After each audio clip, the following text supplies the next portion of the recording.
welcome to IT It's episode 5, I think. Yeah. It is. My name's Nikki, and you I'm are? Sue Faye. Cool. And yeah, hi, we're back. So I don't know what you're thinking of Series 2 so far. Series 2, yeah. It is.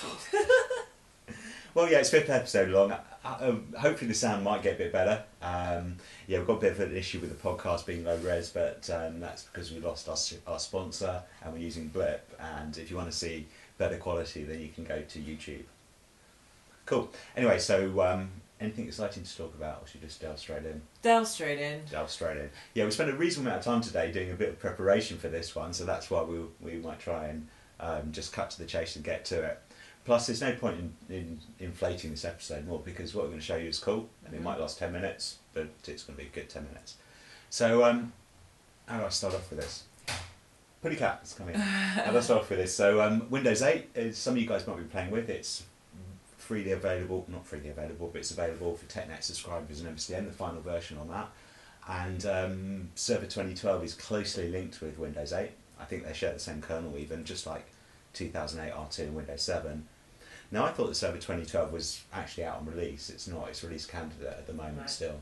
But there's some really good features on Server 2012. The way I'm approaching it, as I'm looking at what interests me first, so I've got no idea on the improvements of Active Directory, if I'm honest. Okay. No idea on the improvements on, just the basic things like the file structure. I know that that's changed and SMB's changed and all that. So what I'm going to concentrate on, what's your guess? System Center? It's a good guess, but Server 2012 is a poor guess really, because it's a different product, isn't it? So I'm going to look at HyperV. HyperV. HyperV. So you guys, well, you know about HyperV. You've seen all the labs. I've been all the sort of demos that we've been doing have been based on HyperV, and I've spent probably a few episodes now on setting up the VM. So what's changed in Server 2012? Well, it only takes a few bits of reading around to see that this could be the killer, and already people saying, oh, VMware have got some things to worry about now. Now, the feature I'm going to look at today is something called HyperV Replication, or HyperV Replica. Okay. Now, it's the nice thing about having HyperV, particularly if you have a HyperV cluster, is for the first time you can introduce a bit of high availability. For example, if you've got a single system center server, you can put that on a HyperV cluster, and that way if any one of the physical boxes in that cluster dies, that system center server should still be okay. Okay. So we've got all that, and that's just a cluster. Now, clusters are there to give you what's referred to as high availability. Okay, so they give you high availability, and generally it's fairly seamless. You have to do some testing to realise if it's seamless or not. What you've got to think about is, if we're 2 nodes in a cluster and I'm running System Center at the moment, well, I've got the memory that the System Center's got, haven't I? So if I die, great. You've got access to the disk, you can start up again, but it's like a crash. It's like switching that machine off and back on again. So it needs to recover. It does need to recover, but that's something which hopefully Windows will do, but you guys need to do some testing. But one thing that's, lots of organisations want to do now is we're starting to think about DR, disaster recovery. So not what happens if that server fails, but what happens if the complete site fails. Now, one of the largest Hyper-V projects I've done was that, I won't mention name because it's for the last company, but it was, I think in terms of hardware expenditure, it was upwards of something like £750,000 in terms of hardware. And really what it was 3 Hyper-V servers on one site, 3 Hyper-V servers on the other site, and the idea would be if one site goes down or crashes, or plane crashes into it, the other site can pick up. So where does the $750,000, where did it go then? It goes in storage of the blades, so each Right. one of these is 3 blades. Each blade is upwards of 100,000 each. Okay. It's probably more than $750,000, to be honest. You've got the storage, so each one of those 3 servers will require some storage. And the way we achieve disaster recovery the storage would replicate to the storage on the other side.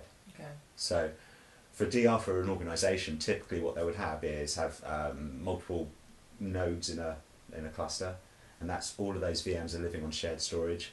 Now that shared storage would be, it could be a NetApp box, it could be an HP box. It's an expensive box, and you would have to get that to replicate to another SAN, and that will have to understand replication. That's serious expense going on here. Lots of configuration. We had loads of trouble. We had to have HP come into the configuration. It's a complex setup. Now, for small companies, it's too expensive. And what HyperV Replica enables you to do, and I haven't set it up yet, so we're going to set it up live, is it enables, what we'll do is we've got 2 nodes. So in my HyperV network or HyperV lab, I've only got 3 what I call servers. It's not clustered, I can't afford that, so single nodes. But what you can do in Server 2012 is, I've upgraded to Server 2012 running Hyper-V.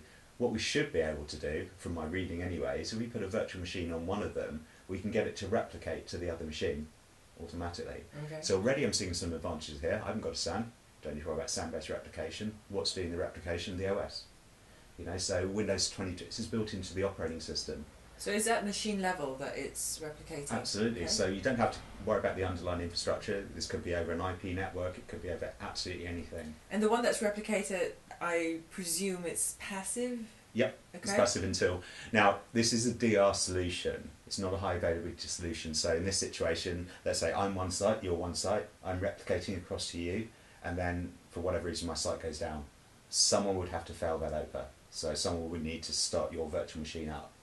And also there might be some loss because I would have to replicate across. We'll talk about how it replicates. But the point is, you might lose an hour worth of work, but eventually, you know, you'll pop up and hopefully you would start working.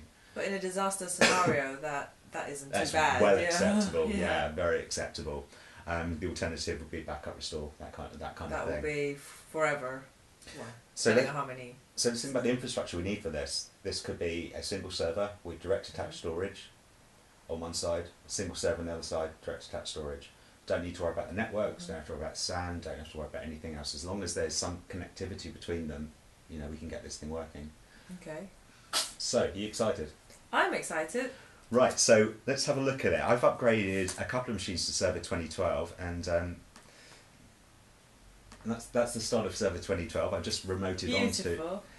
Yeah, it's the Enterprise Edition. I haven't put a bitmap in there, so you know, obviously you want to do that in your servers, have a picture of your cat or whatever. And yeah, it looks very similar to Windows 8. Now, I don't know what you think about Windows 8. Well, you see, the thing is, I'm a bit influenced by the Steve Jobs book I read, and rounded corners, they're everywhere. They're too sharp, aren't they? You Yeah. can hurt yourself on that. Yeah. I better put a warning on this episode as well. Mate. So, yeah, I don't know what you think, but yeah, it's the Windows 8 interface on this, so when you click on... Sorry, you might see my launch pad pop up, the main launch pad, so just ignore that. But to get to the start menu, it's down bottom right. Bottom left. Bottom left. And you just click and that's your start. And one thing I've learned from here, if I want to go to a command prompt, where's that? Just type C and D and you can see, you can get to the command prompt. So there's no. So from anywhere you can just start typing. Absolutely, and... yeah. Okay. So regedit. That's probably going to be one that's, because there's not a program for it anyway, so let's try Notepad. There we go, NO. So it's not too bad in there. And one of the first things I want to show you is Server Manager. So really nice tool, this one. So Server Manager, I've got my dashboard up on there. I'm going to zoom in onto this one so you can click and configure your server. And I've just put the name of it in there, IP address, wherever it's domain, joined, etc. If I go to all servers, I can see it's managing just one node on there. Let's add the other one to it. Now this is the first time I've used this. Oh, add server, that's quite logical. And the name of it is... I want to manage the other node, which is IHQ HyperV tool. That's up. Up, that one. And I think it's added it in, hasn't it, already? So I can just click on OK.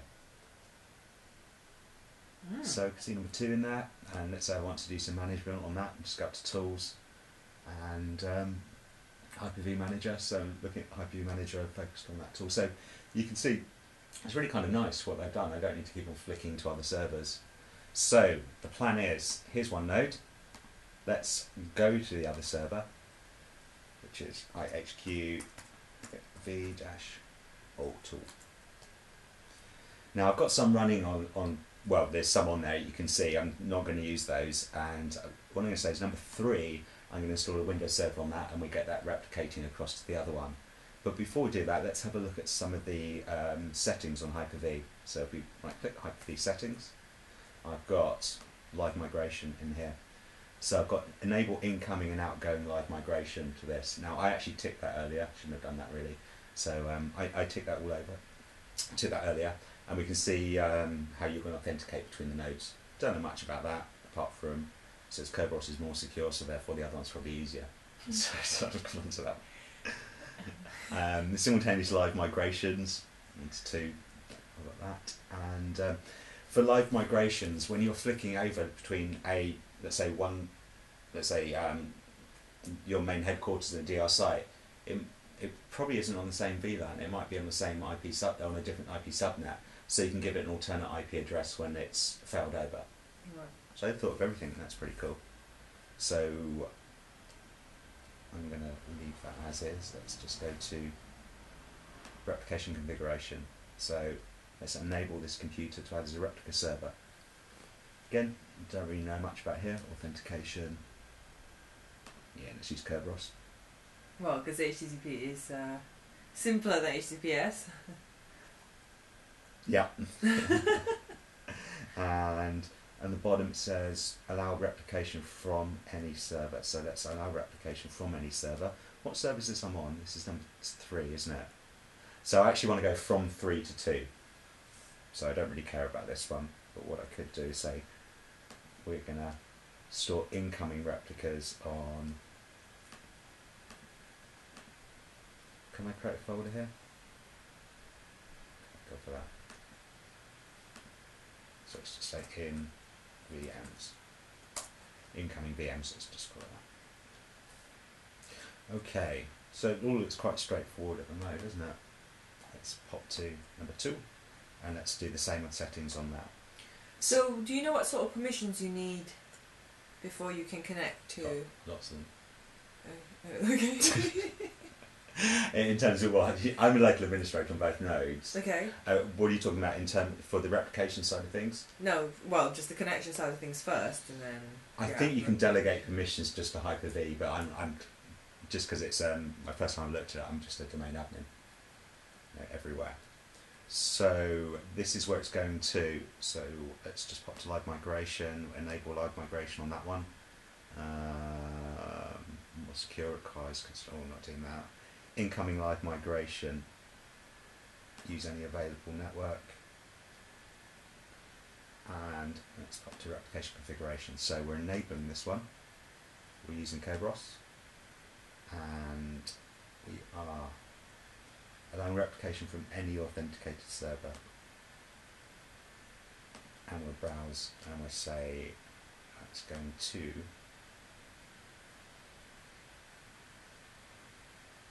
I've got a new folder there. Mm-hmm. You know why? It's because it's over the network, isn't it?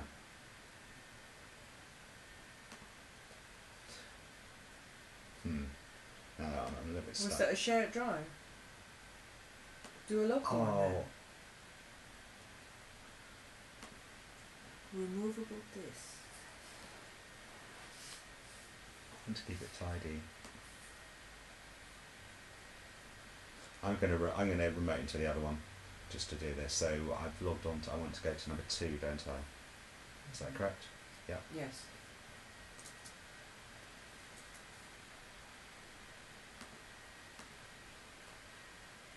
So actually, there probably is an easy way of doing it, but I'm just trying to speed things up. And let's call it in VMs, just like the other one.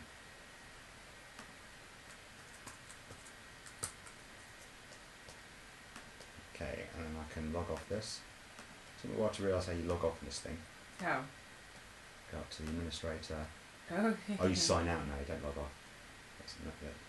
That's so 90s.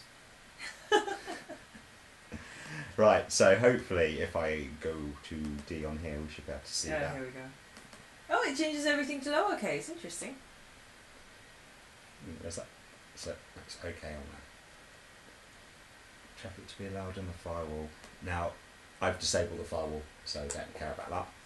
So I'm going from number 3 to number 2, And let's right click and create my new virtual machine. Now when you choose this virtual machine to replicate across, you don't have to replicate all the VHDs across. So if you've got multiple drives, you wouldn't have to replicate all of them across. You might think, well, why wouldn't you? Yeah.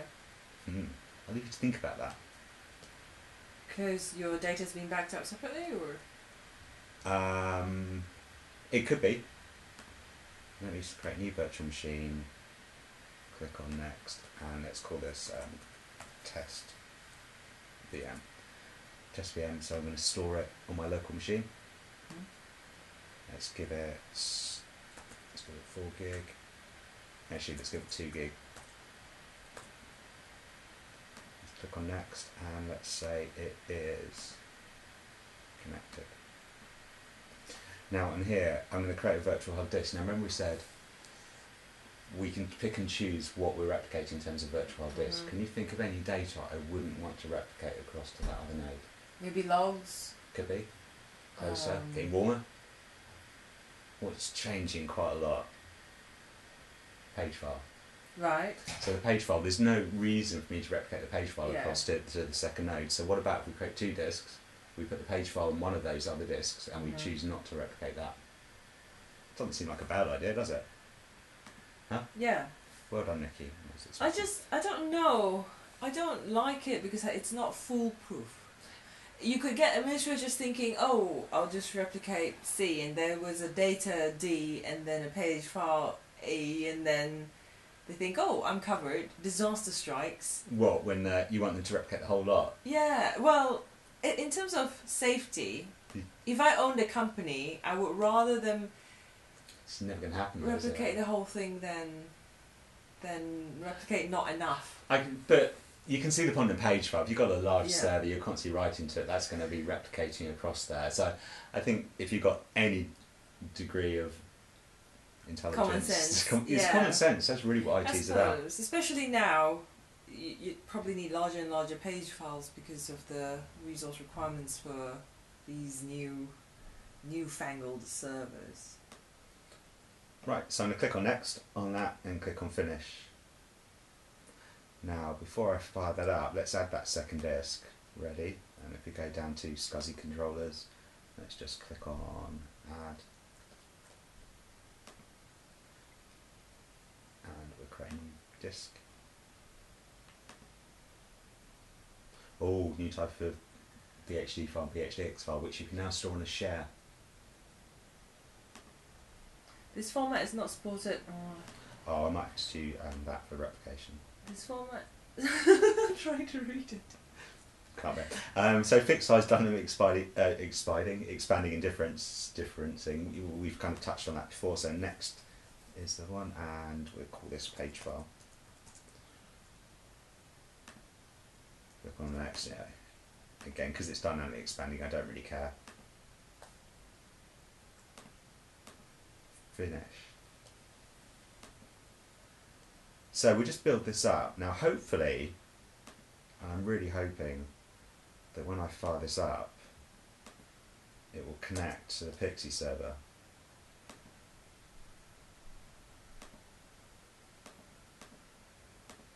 And this is my System Center server.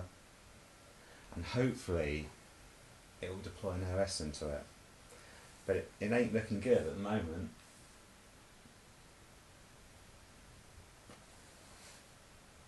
Oh, there we go. So F12 that. Oh, here we go. So guys, the last episode you saw us create a Windows 7 build and capture. So I've done exactly the same with Windows 2008 R2. So if you want to know how to do this, just watch the last episode. And this is just a build and capture. I've done a build and capture, and this is just the deployment of it. So hopefully this will all install, join the domain, and we'll see you back when that happens. That's all complete. Okay. Cool, see you in a bit.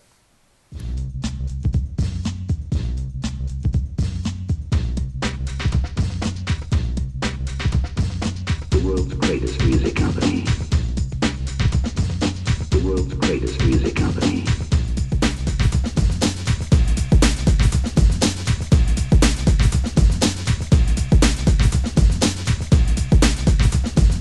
Eat paper, no! Move that melon of yours and get the paper if you can. Holland man, gargantuan cranium.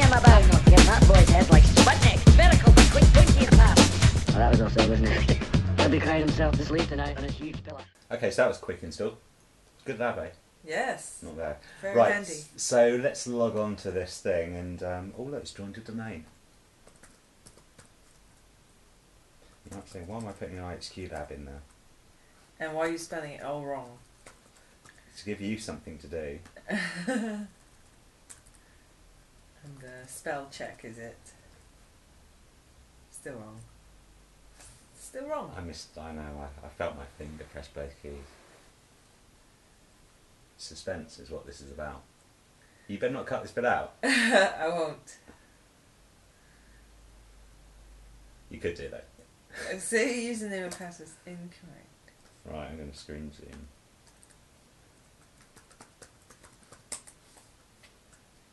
Eat that. Here we go. Right, so we're not expecting much on this server, it's just a blank server. Of course, up to date. Wouldn't be deploying anything, out of the box without updates, would we? Cool. And let's just put this on full screen for a second. And I want to have a look at the disk config. So we'll just pop down to storage. And remember, because the first thing I want to do is put the page file on a separate disk. So let's just create, put that online. And again, you could, I'm not going to worry too much about sizing this properly.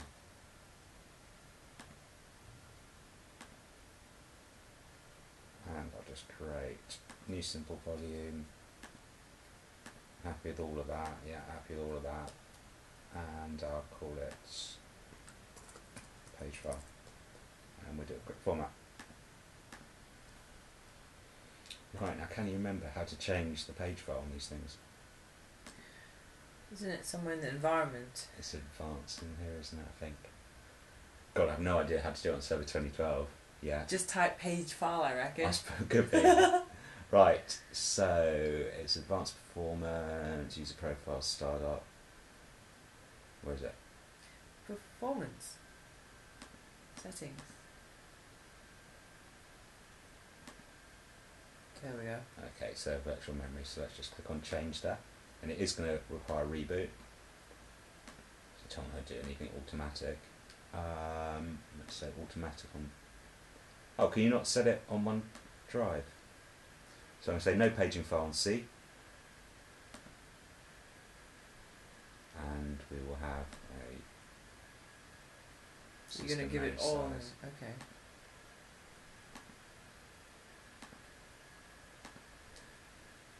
Yeah. Right, so default is none and that's system managed. All looks good? Okay. So let's quickly reboot that. So in theory, really, I don't need to wait for that to start. I could look at the configuration now, couldn't I? Mm-hmm. Cool. Right, so there's my test VM, so it's on number 3. The idea is to try and replicate it to number 2, so I'm going to right click on that, and where do you think we're going to go? Enable replication. Okay. So you have to do this per VM? Yeah. Not Now, per host? No, it's per VM. So going back to the solution I talked about, the $1 million one, this is not a solution for that kind of organisation. This is for, smaller, medium size, that kind of thing. And really, you may be selecting the occasional virtual machine that you think, yeah, that's important, but you're not going to be taking it across anything, I wouldn't have thought. Click on next. So the replica server is... Oh, okay, so... And I'm going from 3 to 2, aren't I?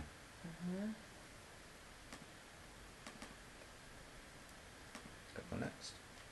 And replica server port, we said HTTP, didn't we said Kerberos, HTTP, compress, yeah, we'll do that.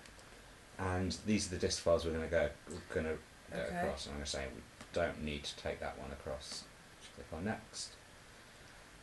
What you can do is do something, and if you read this, I haven't read this before. It's something to do with volume snapshots. Is this to VSS? Can I ask? You can give it a bit more consistency, I think. Can I ask if there might be any trouble if you don't have any page files set up at all? I'm thinking that. I am thinking that. As I was configuring it, I think, well, I wonder what happens. And I'm guessing it's just going to come up and put the page file on any disk it's got, isn't it? I'm I guessing. guess so, but or you can rely just on the.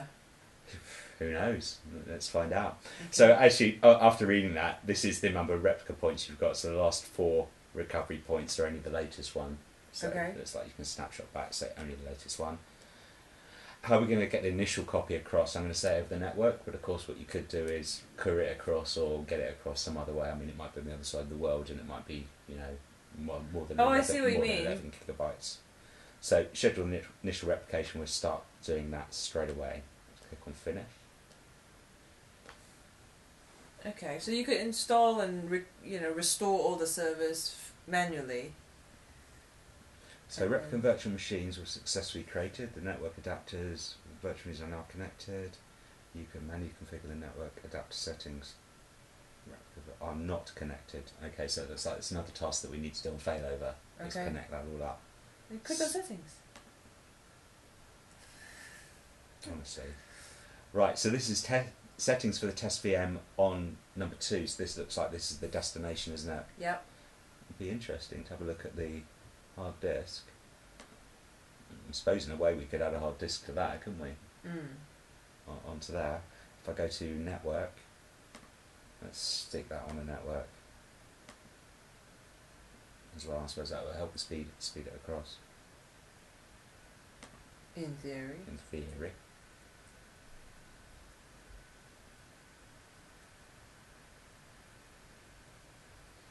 Okay, so it's running. If I right click, do you think I can see replication status? View replication health.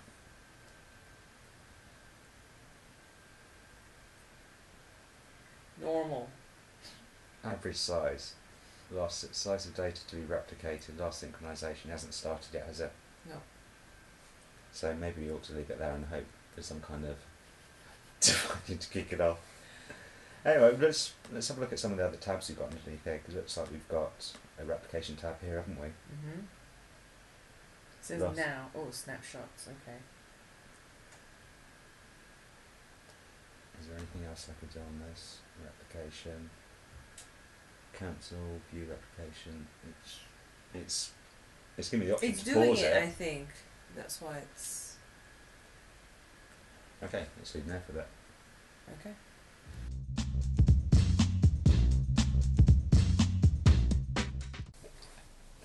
Okay, so yeah, it looks like it's going to take a little while to replicate, but we thought what I'd do is connect up to that VM whilst it's replicating. Just give it You're it just something, testing it now, aren't give you? it something to work for, and I suppose we'll be able to configure it or make some kind of change, haven't we? Well, maybe just a text file. Yeah, On the desktop? that would do, and that would prove. I mean, if the text file's still there, that proves your SQL server's going to fail over. No worries, isn't it? Right. So, new text document. Really important. There you go. So if we lose that, Then we're That's that. buggered.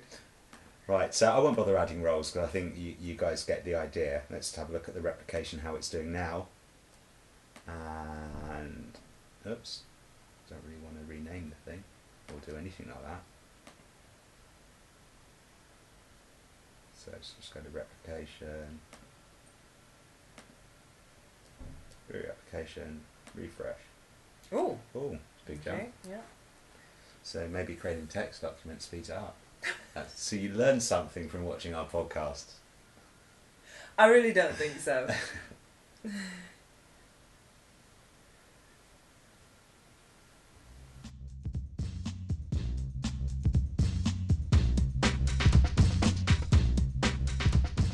The world's greatest music company.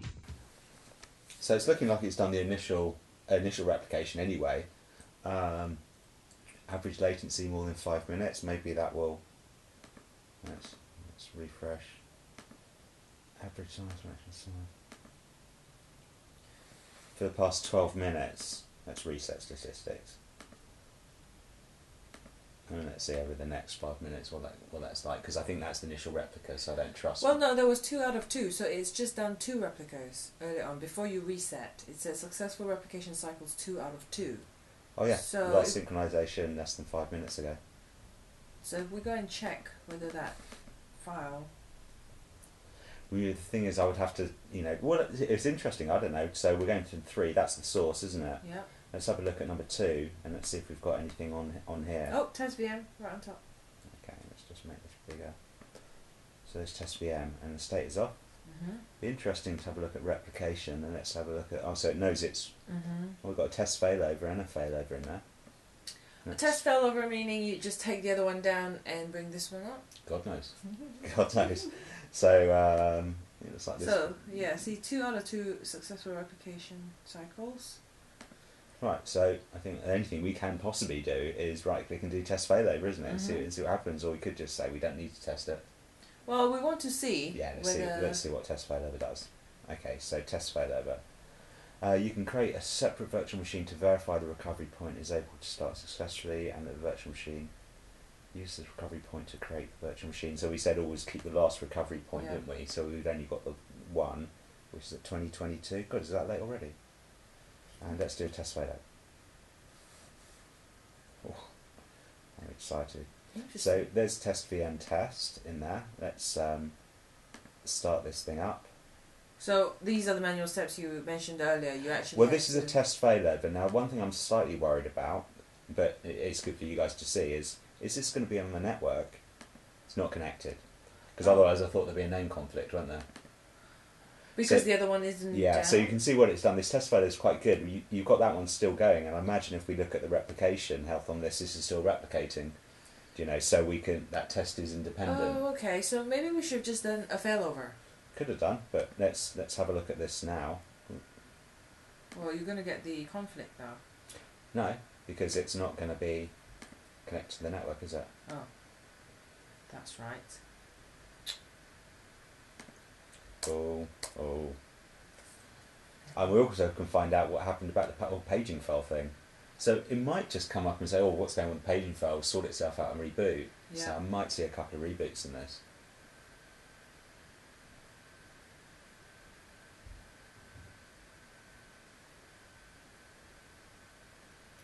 Oh, the other thing, number 3 and number 2 are actually different processor platforms. One's AMD, one's Intel. So maybe when I created the VM, I could have said, this is portable. Oh. So back screens. But surely it should have warned you when you. Well, I would have thought so. So if it goes wrong, it's got to be a Microsoft problem. Right. It doesn't seem to be. It doesn't coming seem out. to be doing much at all, does it? So this one is on a. Oh, there you oh, go. oh. Look. Honestly, Oh, this node is slightly slower than the source one. Slightly. Yeah, well, this one's running on traditional mechanical hard disk. This one. Ah, okay. Something's happening.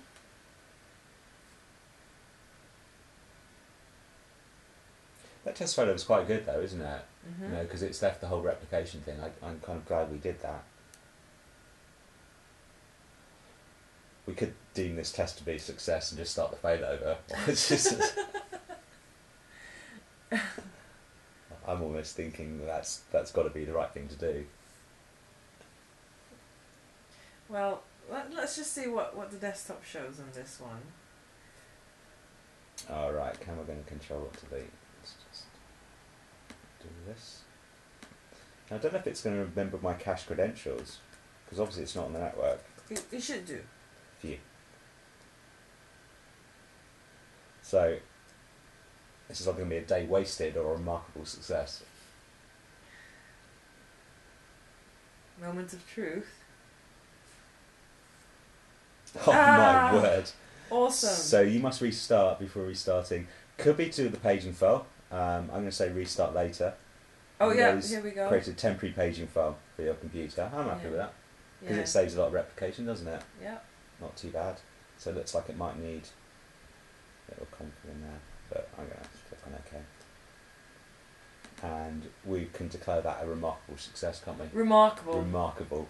So let's just switch that one off. So in theory, after the I can test, just you would delete delete that one, it. yeah. Yeah. So let's right click on this and let's go to replication.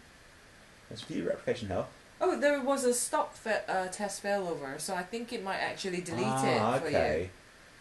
So that'd be interesting. So you can see this is definitely nice and healthy now, isn't it? Well, I guess there's a green tick mark there. So let's right click replication and say stop test failover. Do you want to stop test failover? The virtual machine will be deleted. I'm liking this. It's pretty good. I really am. They've thought of it properly, I feel, and yep. So let's do the final one. Start, right click, and failover. Yeah, happy with that. Let's just do that. Oh. Cannot failover. Cannot failover. Oh, because it's not turned off. So, in the event of a disaster, I suppose you wouldn't have access to the other one, would you? because it would be off. Well, I'll tell you what. Should we switch that node off? Yeah. Yeah. So building flattened. Yeah. Okay. So what machine am I on? I'm on node 2 now, aren't I? Yes. So you want to switch node 3 off. That's correct. Interesting. HQ B03.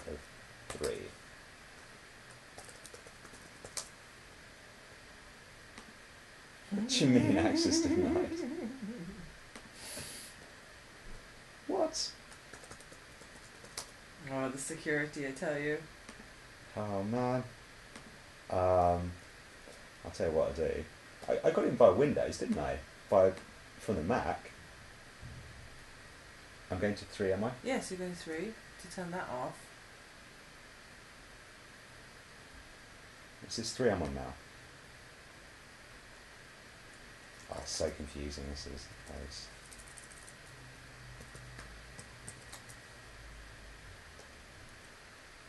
Yep. So this is on 3. 3. So I think How do you turn it off? it's bottom right, don't you know? It's the bottom right corner of the Oh. settings.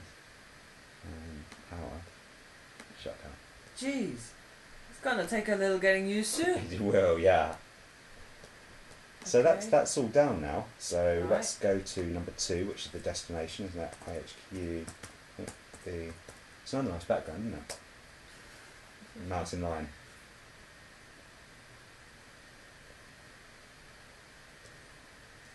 So how do we get to HyperV Manager? Jeez. Yeah. There, at the bottom. Yeah, I'd go where I told this way. Okay, do it the hard way. Right, so number 2, let's have a look at my test VM, and let's have a look at replication. Failover. Oh, And view that. So it's okay. okay. Clearly So that. it was carrying on the synchronization because the last one's now. Yeah, it looks like less than that. 5 That minutes test ago. failure didn't affect anything, did it at all? So it's done 3 now. Oh, 3. So I suppose we would need to wait 5 minutes for it to work. But yeah, interesting. I suppose the way this actually works is on the source machine, it creates a log file and Mhm. all the writes. So when it updates the page, it updates that log file, the page in that log file now.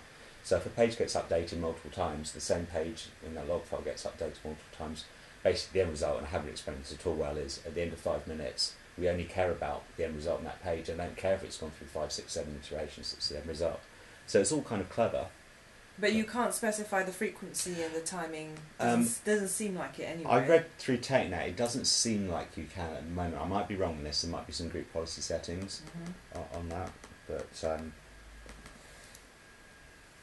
right, we'll take it as read that in 5 minutes this will go for a failure, shall we? Or do you want to wait 5 minutes? No, let's just try and replicate now. Not replicate. Yeah, I was Failover. kind of hoping that the replication health would go to not normal because it's not normal, is it? Oh, I see what you mean.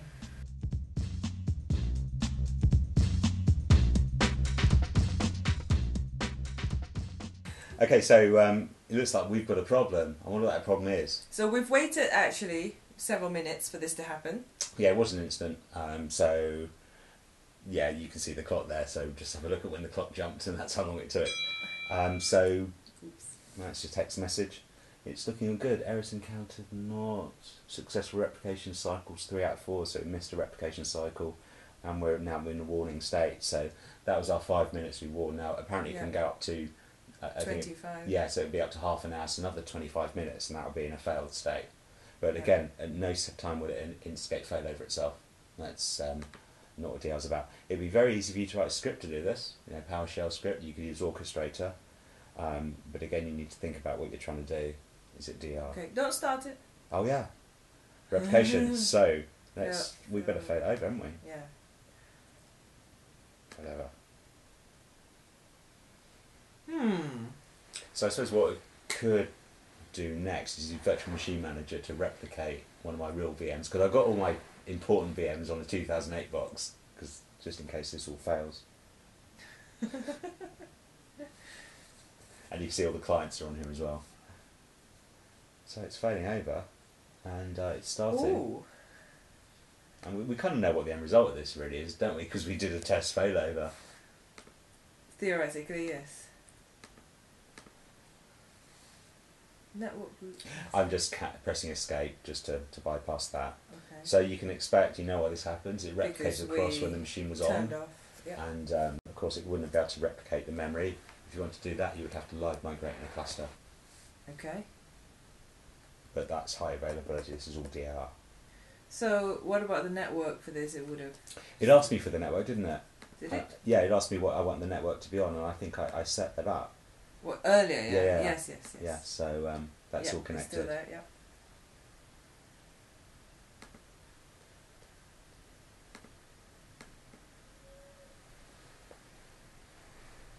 So it'd be interesting to see how people use this, and how it will cope with things like SQL Server and what Microsoft support stance is.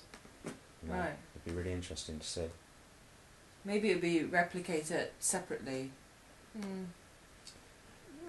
Could be. I suppose if it's that important, you wouldn't use this kind of toy system. I don't know. But the thing I'm liking about this, if you look at certain systems, config manager, for example, it's a nightmare to do DR for. But now, on one site, if I put the site server on a single VM, I can just get it replicated to the other side. Jobs are good. And Oh, can we just check the drives to see that there was only one drive? I know. you can indeed. Let me just For fun.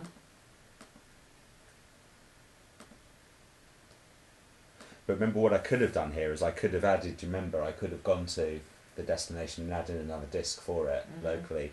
But I suppose still, again, it would have had a problem with it. Or would it have done?